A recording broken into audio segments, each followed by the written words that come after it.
Anakin. Use the Force. Trust your feelings.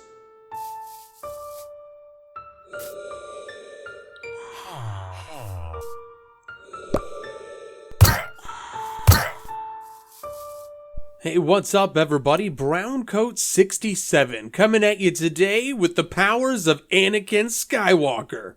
This is all done in Minecraft Bedrock Edition, and I'm going to walk you through how. So first things first, we have some items that we're going to have to make, and I'll show you what we got going on here in the chest.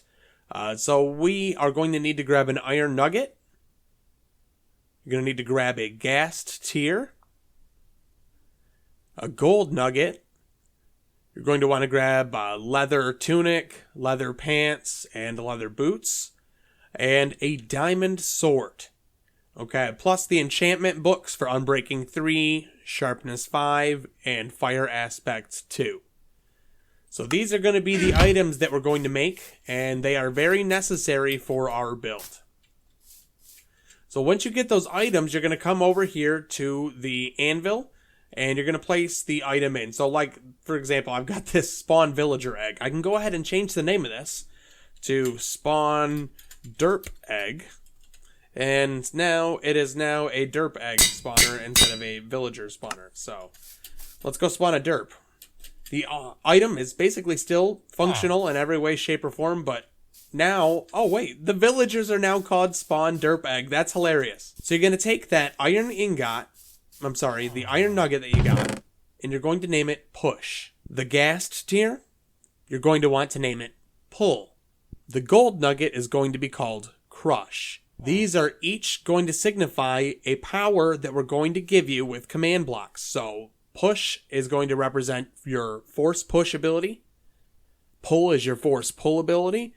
And of course, Crush is your force crushing ability as, you know, common favorites of Anakin and Luke Skywalker. Now, the sword, the diamond sword, in order to enchant those, I will show you how it's done real quick with an item. So I'm going to grab just we'll make it a netherite sword this time. Make it Mace Windows. And then for the enchanting books, we're going to go ahead and grab a power that I want to put onto that sword. So, like right here, we have Sharpness 5. That's a good one. So I'm going to come over to the anvil, and I'm going to place that sword down here. The enchanting book is going to go here. Now, if you can use that enchantment on the item, it's going to pop up with a finished item over here that shows that it's enchanted. You can also rename it at the same time. So Mace's sword. And now I have a renamed enchanted weapon. Okay. So this is how you're going to make the diamond sword. I chose the diamond sword because Anakin's lightsaber is blue.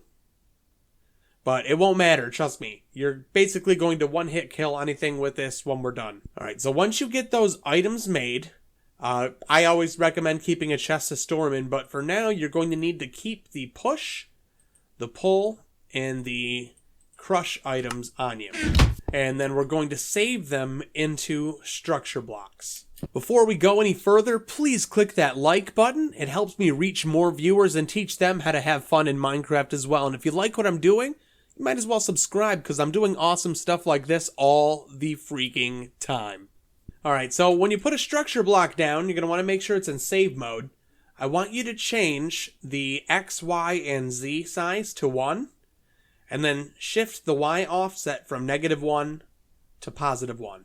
Make sure that you have the bounding box visible. And you're going to see that there are little squares that will pop up above the structure blocks. Now, if you want to use just one, you can. You don't need to use 3. I just have them set up already so that I can show you easier.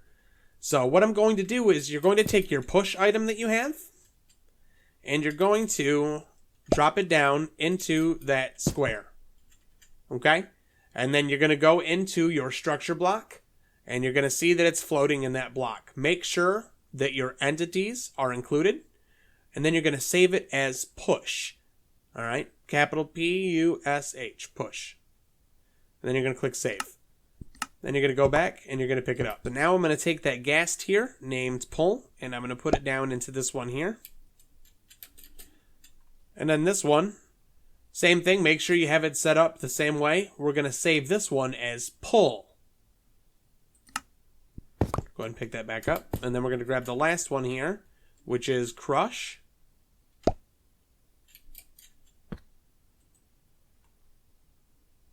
And I'm going to save it as crush. Now that we have those saved, you can go ahead and put those away in the chest to keep them safe.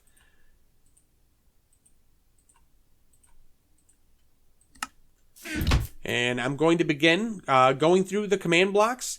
None of this is super complicated, so I will be going through this a little bit quickly. If you need to pause to look at some of these commands, it's okay. I get it. I do it all the time. But first, let's give you some enhanced abilities. These are going to be the simplest commands first. So you'll see over here, I have a chain command here with a button, and then a single command block with a button. These command blocks here are all going to give you some effect abilities that are going to give you the enhanced abilities that Jedis have. And then this one's here is going to turn it off. So in the first one, /effects at A, strength 1,030,000 true. And this one's going to be impulse, unconditional, needs redstone. Now the rest of these command blocks here are all going to be set up for chain, conditional, always active. Alright, so the next one we have is /effect at A, jump boost, 1,000,005 true. Next one is /effect at A, speed, 1,000,003 true. This one down here is /effect at A, resistance, 1,000,010 true. And then down here we have /effect at A, water breathing, 1,000,005 true. So I've added these specific things because, for example, water breathing. In the episode 1, The Phantom Menace, it's seen that the Jedi commonly carry rebreathers on their utility belts, so they should have some kind of functioning rebreather they can use to breathe underwater. Obviously, they have an enhanced resistance. We've seen them jump crazy heights. We've seen them run faster. And we've seen that lightsabers and the Jedi strength are capable of killing people with one hit. And that's what's going to happen. So when you turn these on, you're going to have all these abilities. So you can run fast. You can jump. You'll be able to one-hit people with your diamond sword. And you can turn them off. Now, the command block here that turns it off is just /effect at A, clear. And this one is impulse, unconditional, needs redstone. Now we're going to come over here, and I'm going to show you these command blocks. Now these are for the force push power, the force pull power, and the force crush powers, okay? So let's start with the push. So the first one we have is going to be repeats, unconditional, always active. 0 delay and ticks. This one is going to be a test for command, and that's going to be at E, type equals item, name equals push. So this is going to check for when you drop the iron nugget that we have named push. That's how you're going to use it. You're going to hit Q on your keyboard or B on your Xbox controller, whatever it is that you're going to use to drop it. That's how it's going to work. So once it drops, it's going to turn on the rest of this chain. And the first one here, chain, conditional, always active. All the rest of these three are going to be set up that same way. This command is a little bit big, but it's /execute at P tilde, which is going to be executing at your position, your local coordinates, and it's going to teleport any entities that are not named Browncoat 67 or push within a 10 block radius. It's going to take them and it's going to push them. And you'll see after that I have caret 6, caret 20. Now the carets are very similar to the tildes, except for they're going to be based on the direction your camera is looking. So it's going to take all the entities nearby you and it's going to throw them in the direction that your camera is facing. This is your force push. The next one here, /kill at E, type equals item, name equals push. So this is going to immediately kill that item after it gives you your force push ability. And then the next one, it's going to execute at P, tilde. So again, this is going to execute at your location. And it's going to structure load push tilde tilde 1 tilde. So this is actually going to summon in that structure block that we saved as push over here, which you know has that item. It's going to summon it in 1 block above your head. So as soon as you use the ability, it's going to break the item that you threw, and then it's going to give the item back to you. So the rest of these are actually going to be very similar. So force pull, you see here, we got repeat, unconditional, always active, 0 delays. This again is a test for command looking for @E, type equals item, name equals pull. This is the item that you made down here. So as soon as you drop it, it's going to activate. And this is the command for the force pull. So you see here, /execute @P tilde tilde tilde. Again, at your location, it's going to teleport all entities that are not named browncoat67. You're going to want to put your username there, just to be clear. I don't think I mentioned that. Where I have browncoat67, put your username, okay? This is going to exclude you from being thrown because it can actually do that. And it's also going to exclude anything named pull. That way you're not also affecting the item that you're throwing out there. And this is within a range of 30. So all the entities within a range of 30, you're going to pull towards you. And that works by using caret 0.5, caret 0.5. Now, once you get below 1 on these carets, it's no longer going to be teleporting in the direction you're looking. It's going to start teleporting towards you. Next one here. Again, all these chains are set up the same way. Chain, conditional, always active, 0 ticks. This is going to be your /kill @E, type equals item, name equals pull. So this is the command block that then kills the pull item after you throw it. And then this one here is going to execute at your position, @P tilde tilde tilde, structure load pull. And that's going to be 1 block above your head, and it's going to summon in that gas tier that we renamed pull that we saved over here. This one is the longest one, but it's actually, in my opinion, the least complicated, okay? So test 4 is going to be the same thing. Repeat, unconditional, always active, 0 ticks. It's going to test for the item named crush that you throw out. @E, type equals item, name equals crush. So now we have /execute @P tilde tilde tilde. So again, at your position, we're going to do effect.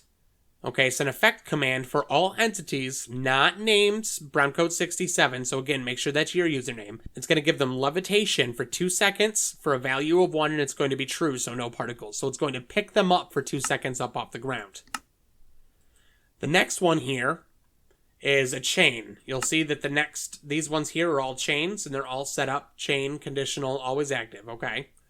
And this one is another effect command. It's going to be /execute @P tilde tilde tilde. So at my location, effect, all the entities not named browncoat67, and this one's going to give them instant damage, 2, 1, true. So it's going to hurt them right then.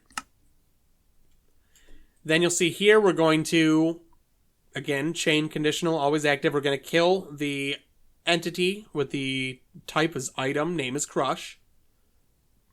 So that would be the gold nugget that we're throwing.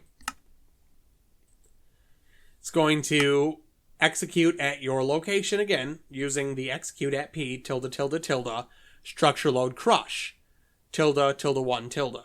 And that is the crush that we saved with the ingot. So again, it's going to give that item back. Now you'll see here, I have a comparator coming out of that that's leading into a repeater that's maxed out. And there's some redstone on top of a command block here. This one is impulse, unconditional, needs redstone.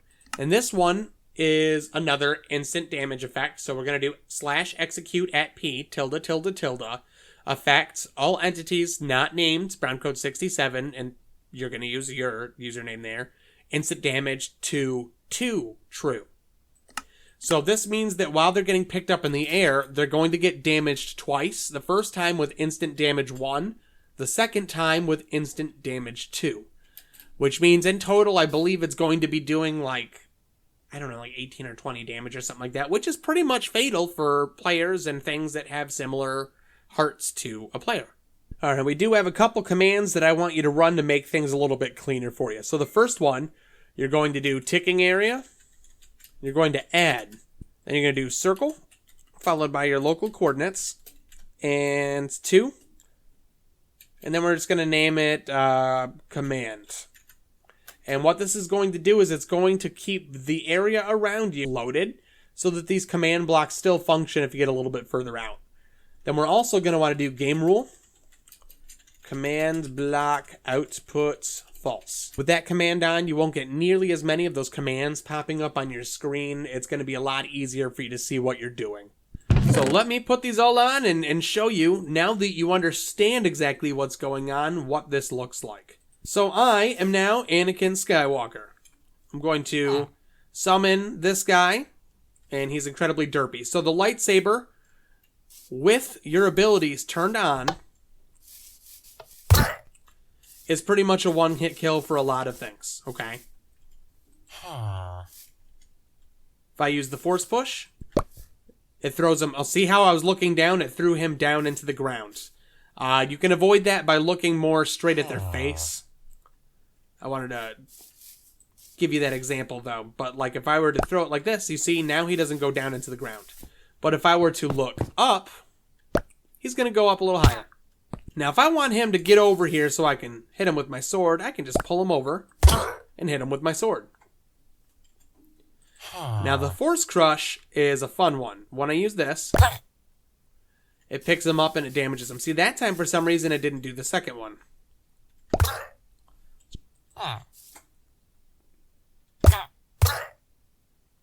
There we go. See how we got affected twice there? Try that again.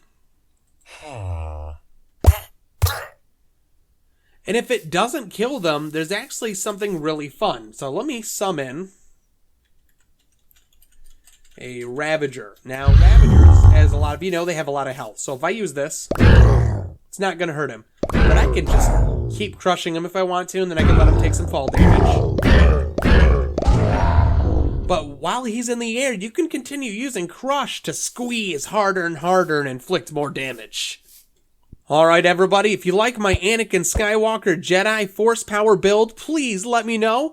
And click on this video here where I show you, using similar concepts, how to have all the different arrows of Hawkeye that you can switch between. It uses a lot of the same mechanics, a lot of command blocks. I think you'll enjoy it. Alright everybody, I'll catch you next time.